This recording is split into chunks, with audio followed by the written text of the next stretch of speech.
Apa kaidahnya kemarin itu? Darul mafasid muqaddamun ala jalbil masalih.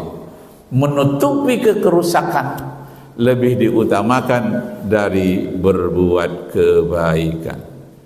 Nah, Bapak Ibu kaum muslimin, yang terjadi sekarang adalah kerusakan itu yang banyak. Dan itulah pemicu dari kehancuran alam semesta. Kerusakan-kerusakan. Orang-orang yang tidak sholat itu banyak berbuat kerusakan. Kenapa? Karena sholat itu bukan sekedar ibadah 5 waktu, tapi pengaruhnya ke jiwa. Isi di antara sholat itu, di antaranya orang yang sholat itu takkan pernah melakukan perbuatan keji dan mungkar. Inna sholata tanha anil fahsyai wal munkari. Sesungguhnya sholat yang sebetulnya sholat itu, orang yang sengaja betul-betul sholat, dia akan mencegah dirinya dari perbuatan keji dan mungkar. Juga mencegah yang ada di lingkungannya agar terhindar dari perbuatan keji dan mungkar. Juga yang ada di negaranya, dia cegah dari perbuatan keji dan mungkar sesuai dengan kedudukannya masing-masing. Harus mencegah perbuatan keji dan mungkar. Nah, jangan dibiarkan seperti Jokowi. Masa bandara dibiarkan saja Cina keluar masuk membawa barang-barang tanpa dipajak, tanpa diperiksa. Itu disebut oleh Menhankam, disebut dengan negara di dalam negara.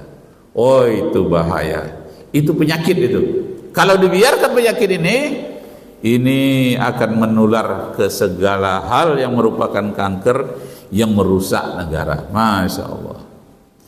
Jadi kalau dalam bernegara ini tentulah presiden yang harus mengobati kerusakan-kerusakan itu, mencegahnya. Kalau di provinsi tentu gubernur. Makanya gubernur tak boleh bermasalah karena dia akan menyelesaikan masalah. Kalau tingkat di kota, ya tentu wali kota. Di kabupaten tentu bupati. Nah, tingkat di kita, ya masyarakat, ya kita sendiri yang harus terjun untuk meredam namanya kerusakan yang disebut dengan darul mafasid, menolak segala macam mendatangkan kerusakan.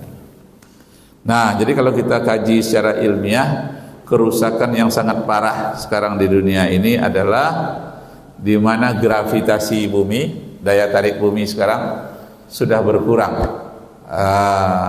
terganggu, tidak stabil jadinya bumi. Jadi bumi ini bisa stabil karena adanya daya tarik menarik di alam semesta. Jadi bumi ditarik oleh matahari. Nanti kalau matahari kehabisan energi, bumi kita akan melenceng kemana-mana. Tapi bumi juga punya daya tarik ke matahari. Hubungan tarik menarik terjadilah keseimbangan. Makanya berputar seluruh benda-benda yang ada di ruang angkasa itu demi untuk keseimbangan. Di dalam bahasa Arabnya disebut dengan al-mizan. Al-mizan itu timbangan yang berkeadilan, yang setara, yang seimbang. Kalau ada kerusakan-kerusakan di bumi, nanti bumi tidak seimbang. Bumi semakin panas. Bumi semakin panas. Nah, akibat apa itu? Memang akibat perubahan cuaca, tapi juga termasuk akibat perbuatan tangan manusia. Misalnya banyaknya begitu asap-asap kotor yang ke udara, termasuk asap rokok. Kalau satu orang nggak berpengaruh terhadap bumi ini, tapi kalau banyak ribu atau jutaan orang merokok, itu nanti zatnya itu di dalam rokok itu kan ada dua. Yang pertama namanya nikotin, racun nikotin. Ada 40.000 racun jenisnya di dalam rokok itu. Ada lagi racun namanya tar. Nah, Yang paling berbahaya tarnya itu. Jadi dihembuskan ke udara, merokok atau asap pabrik, asap kendaraan, dihembuskan ke udara, dia naik ke udara. Kenapa? Kok ada benda yang bisa jatuhnya ke atas, bukan jatuhnya ke bawah? Karena dia lebih ringan daripada udara, sehingga dia ditolak oleh udara ke atas. Ke atas terus, ke atas, sampai kemana? Ke atasnya. Ke atasnya itu batasnya sampai di lapisan ozon. Lapisan ozon itu dalam bahasa Arab, bahasa Al-Quran, saqfam mahfuzoh, atap yang memelihara. Nah, tidak boleh dirusak itu. Jadi efek rumah kaca namanya, terdengar di kalangan orang-orang ilmuwan. Jadi kita ini tinggal dalam bumi ini ibarat berada di dalam rumah kaca. Pakai kaca semuanya. Bagaimana efeknya kalau kita ibaratnya di dalam rumah kaca?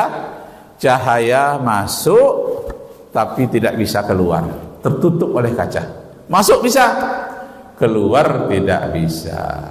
Akibatnya panas kita yang ada di dalam rumah kaca itu, karena panas yang tidak keluar.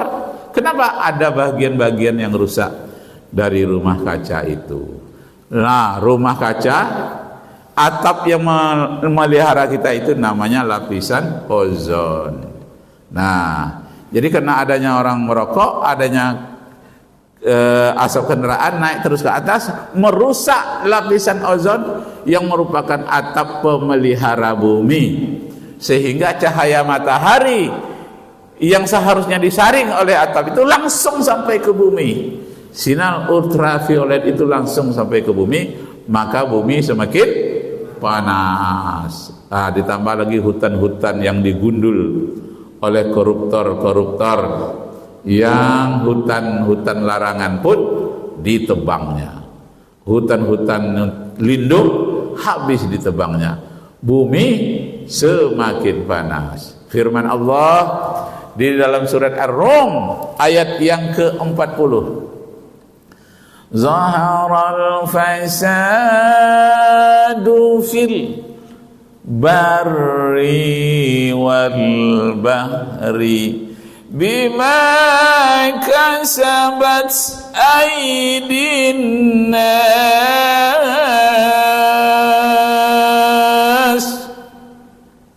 Terjadi kerusakan di daratan, akibat penambangan itu.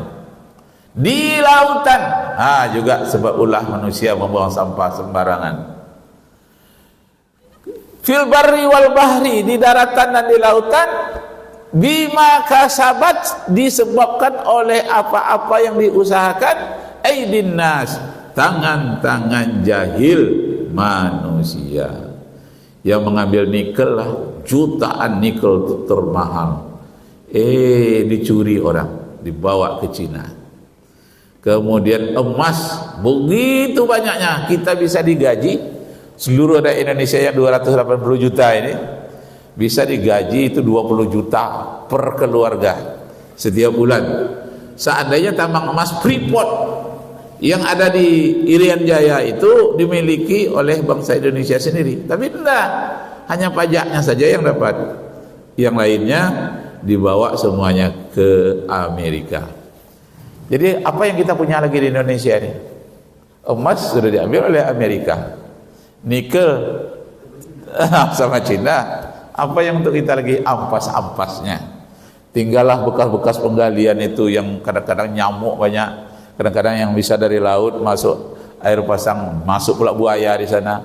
Begitu anak-anak mau mandi, diterkap oleh buaya yang ada di dalamnya. Masya Allah. Akibat apa itu? Akibatnya solat kita tidak benar, hanya solat sebagai ritual, kebiasaan saja, bukan solat yang untuk mencegah perbuatan keji dan mungkar. Padahal ayat tadi mengatakan inna solata tanha anil fahsyai wal munkari.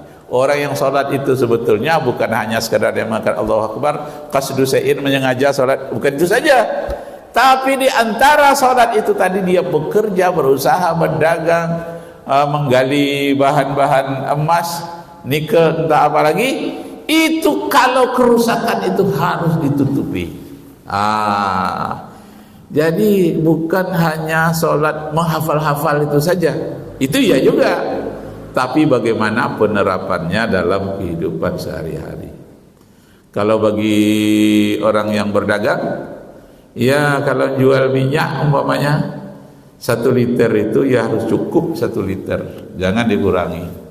Yang menimbang harus cukup 10 ons, jangan 9 ons. Tapi sekarang banyak minyak makan dijual di plaza-plaza.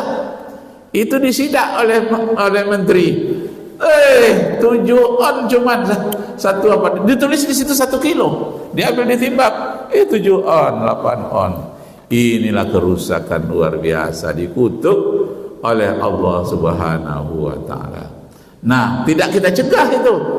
Ya kita menanggung akibatnya. Kenapa kita tidak cegah? Dalam hadis lain apa dikatakan? Man ra'a minkum munkaran falyughayyirhu. Apabila ada orang berbuat kerusakan, melakukan penipuan, bagaimana? Kamu harus cegah dengan tanganmu. Tangan di situ maksudnya bukan tangan kita ini ditinju dia ditempeleng, bukan. Kekuatan yang ada pada diri kita. Sebagai apa kita kekuatan? Kalau kita tak punya kekuatan, tak punya jabatan apa-apa, maka falyughayyirhu bilisani, maka ditegur. Nah, dengan tangan kita tidak punya kekuatan, jangan-jangan tangan dia lebih besar daripada tangan kita. Kalau begitu, tegurlah dengan lidah, dinasihati. Fabilisanihi. Oh, dia lebih pintar berbicara daripada kita, dia pakai pengacara segala macam, kita tidak. Maka fabiqalbihi, kata hadis, maka hendaklah kamu cegah dengan hatimu. Dengan apa? Berdoa di dalam hati. Allahu yahdik, ya Allah beri petunjuklah orang ini. Ya Allah, semoga engkau terangkan jalannya, jangan menjadi penipu, seperti di dalam surat yang ke-83. Apa katanya? Surah Al-Mutaffifin itu, wailul lil mutaffifin alladzina idza iktalu 'alan nasi yastaghfun. Celaka besar orang yang menipu, yang merusak dengan segala macam kerusakannya. Celaka besar bagi orang yang menipu. Apabila dia menimbang, katanya untuk orang lain penuhkan timbangan. Tapi apabila dia menimbang sendiri, dia kurang-kurangi timbangan. Ala yazunnu ulaika annahum mab'usun. Mereka itu lupa bahwa seluruh perbuatan yang sekecil-kecil apapun akan diminta pertanggungan jawaban di hadapan Allah Subhanahu wa taala. Nah, bagaimana Jokowi nanti itu mempertanggungjawabkan di hadapan Allah? Mempertanggungjawabkan ijazahnya saja susah ya. Udah berapa tahun enggak selesai-selesai. Ini berapa puluhan orang lagi yang mau dijebloskan ke penjara. Ya Allah. Nah, akibat apa itu? Dipertanyakan sholatnya. Jadi kalau ada orang berbuat kerusakan, penipuan, yang dipertanyakan itu sholatnya, benar sholatnya atau tidak, dihayati sholatnya atau tidak. Sholat itu mengawal kita, merupakan koreksi ya. Jadi yang mengawal kita itu sholat, takwa. Jadi kelemahan Indonesia itu sejak dulu sampai sekarang, pengawasannya itu kurang. Dulu ada namanya pengawasan melekat, artinya langsung kita mengawasi dari dalam. Nah, sekarang itu kurang itu pengawasan. Bahkan pengawas itu diawasi. Pengawas yang diawasi, Masya Allah.